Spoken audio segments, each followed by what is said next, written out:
আমাদের শরীরে এক ধরনের গ্রন্থি আছে, সেই গ্রন্থি থেকে তেল নিঃসরণ হয়। এজন্য ত্বক ন্যাচারালি চকচকে থাকে।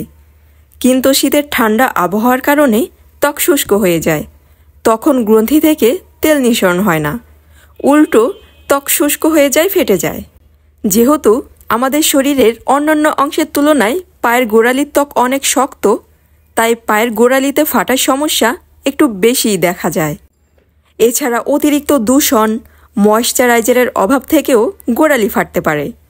শরীরে থাইরয়েডের সমস্যা, ভিটামিনের অভাব, ডায়াবেটিক্স, অতিরিক্ত ওজন ইত্যাদি কারণেও পায়ের গোড়ালি ফাটা দেখা যায়।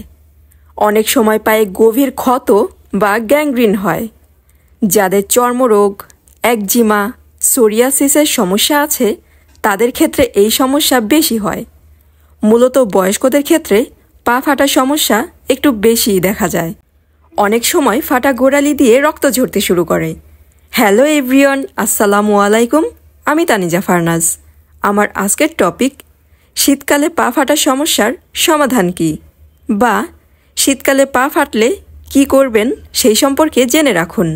নাম্বার 1, পেট্রোলিয়াম জেলি ত্বকের জন্য খুব উপকারী। শীতকালে শুষ্ক ত্বককে আর্দ্র রাখে, সেই সাথে নরম করে। পায়ের ফাটা গোড়ালি খুব দ্রুত সারিয়ে তোলে। ফাটা জায়গায় নিয়মিত পেট্রোলিয়াম জেলি লাগান। তবে দ্রুত ফাটা সারিয়ে তুলতে কুসুম গরম নারিকেল তেল মাসাজের পর পেট্রোলিয়াম জেলি লাগাতে পারেন। নাম্বার 2, ফাটা জায়গা সারিয়ে তুলতে গ্লিসারিন ব্যবহার করতে পারেন। গ্লিসারিনে এমন কিছু উপাদান আছে যেটা ত্বকের আর্দ্রতা ধরে রাখে, সেই সাথে ফাটা গোড়ালিও নরম করে। নাম্বার 3, ময়েশ্চারাইজার এবং বডি লোশন। ময়েশ্চারাইজার ব্যবহারের সেরা সময় হচ্ছে রাত, কারণ রাতে ব্যবহার করলে বেশি সময় স্থায়ী হয়, যেহেতু রাতে হাঁটাচলা করা কম হয়। প্রতি রাতে ঘুমাতে যাওয়ার আগে গরম পানি দিয়ে পা পরিষ্কার করে নিন।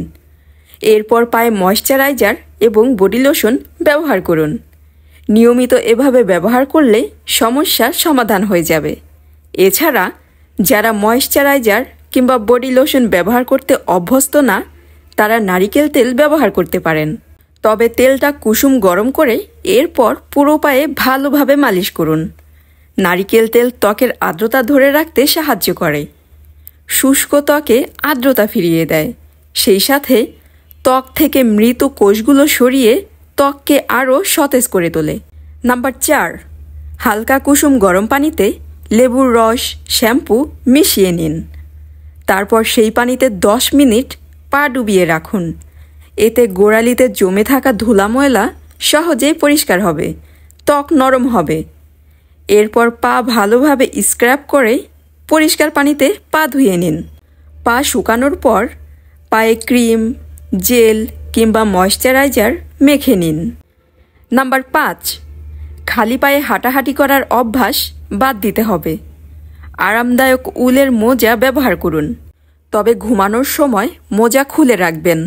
বাইরে যাওয়ার ক্ষেত্রে অবশ্যই জুতা মোজা পরে তারপর বের হবেন। শীতের সময় ঠান্ডার কারণে পানি খুব কম খাওয়া হয়, এজন্য শরীরে পানি শূন্যতা দেখা দেয়। তাই শীতের সময় প্রচুর পানি পান করা উচিত।